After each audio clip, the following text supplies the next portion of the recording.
Assalamualaikum warahmatullahi wabarakatuh. Saya ucapkan terima kasih kepada dosen pengampu mata kuliah Teori Belajar Bahasa Bunda Weli Nores Kartadirija SPD MPD yang telah mempersilahkan saya untuk mempresentasikan materi yang telah ditugaskan. Izin memperkenalkan diri. Perkenalkan, nama saya Alia Muhbita dengan NPM 24212111111065. Di sini saya akan menyampaikan materi yang telah ditugaskan, yaitu mengenai teori kognitif. Dalam arti yang luas, kognition atau kognisi adalah penataan atau pengolahan pengetahuan. Teori belajar kognitif adalah teori yang lebih mementingkan proses belajar daripada hasil belajar. Teori ini juga berpandangan bahwa belajar merupakan suatu proses internal yang membutuhkan ingatan, pengolahan informasi, emosional, dan juga aspek-aspek kejiwaan lainnya. Baik, selanjutnya yaitu ada teori menurut para ahli. Yang pertama menurut Jean Piaget. Jean atau juga disebut dengan teori Piaget mengemukakan bahwa kecerdasan anak akan berubah sesuai dengan perkembangan anak. Perkembangan kognitif tidak hanya mengenai pengelolaan pengetahuan, tetapi juga mengembangkan atau membangun mental. Ada 3 tahap menurut teori Piaget.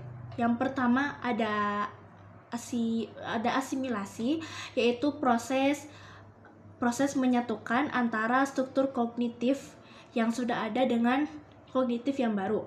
Kemudian yang kedua itu ada akomodasi, yaitu proses penyesuaian struktur kognitif dengan penyesuaian yang baru. Selanjutnya ada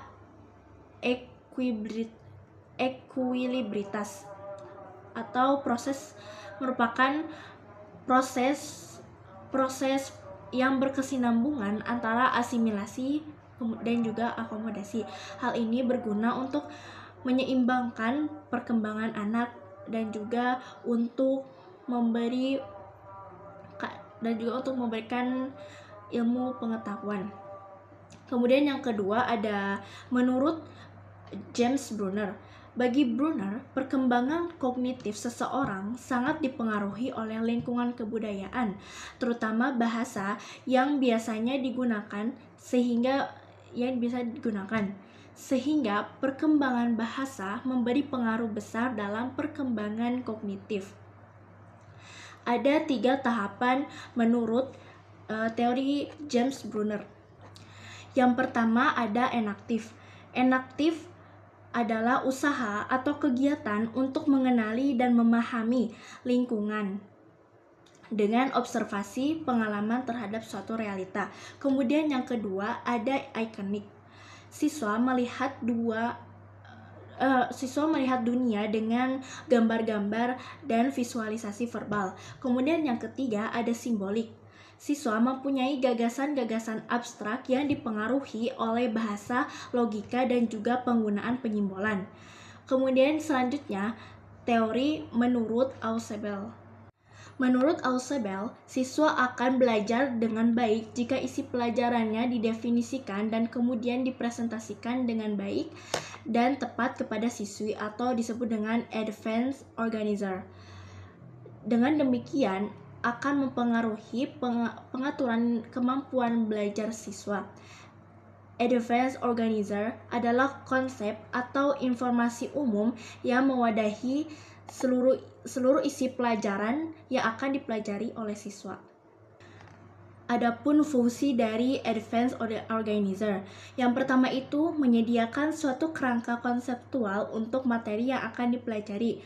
Kemudian yang kedua, berfungsi sebagai jembatan yang menghubungkan antara yang sedang dipelajari dan yang akan dipelajari. Dan yang ketiga, dapat membantu siswa untuk mempelajari bahan belajar secara lebih mudah. Selanjutnya yaitu menurut Robert M. Gagne. Bagi Bagi Gagne, belajar dipandang sebagai proses pengolahan informasi dalam otak manusia. Salah satu teori yang berasal dari psikolog kognitif adalah teori pemrosesan informasi yang dikemukakan oleh Robert M. Gagne.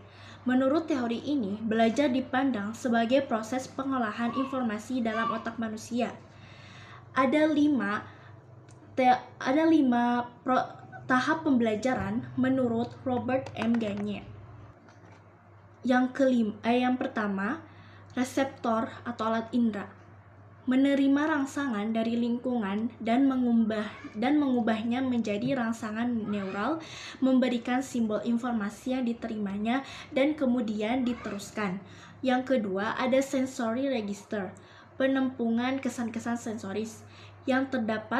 Hal ini terdapat pada syaraf pusat, fungsinya menampung kesan-kesan sensoris dan mengadakan seleksi, sehingga terbentuk suatu kebulatan perseptual, informasi yang masuk ke dalam memori jangka pendek dan sebagian hilang dalam sistem. Yang ketiga ada short-term memory, memori jangka pendek, menampung hasil pengolahan perseptual dan menyimpannya. Informasi tertentu disimpan untuk menentukan maknanya. Memori jangka pendek dikenal juga dengan informasi memori kerja. Kapasitasnya sangat terbatas. Waktu penyimpanan juga pendek informasi. Kemudian yang keempat ada long-term memory, memori jangka panjang. Menampung hasil pengolahan yang ada di memori jangka pendek. Informasi yang disimpan dalam jangka panjang bertahap lama dan siap untuk dipakai kapan saja. Kemudian yang kelima, response generator, pencipta respon. Menampung informasi yang tersimpan dalam memori jangka panjang dan mengubahnya menjadi reaksi jawaban. Kesimpulan dari teori ini yaitu teori kognitif yang diterapkan dalam dunia pendidikan memiliki peran yang penting bagi perkembangan seseorang, baik membantu dalam kreativitas dan kemampuan seseorang untuk dapat memahami pembelajaran. Dengan pembelajaran teori ini, pendidik juga dapat memantau perkembangan setiap individu peserta didik. Teori kognitif juga menekankan bahwa bagian-bagian dari suatu situasi saling berhubungan dengan seluruh konteks situasi tersebut. Teori ini berpandangan bahwa belajar merupakan proses internal yang mencakup ingatan, pengelolaan informasi, memori, dan juga aspek-aspek kejiwaan lainnya. Terima kasih. Mohon maaf apabila ada kesalahan dan kekurangan dalam presentasi yang saya sampaikan. Wassalamualaikum.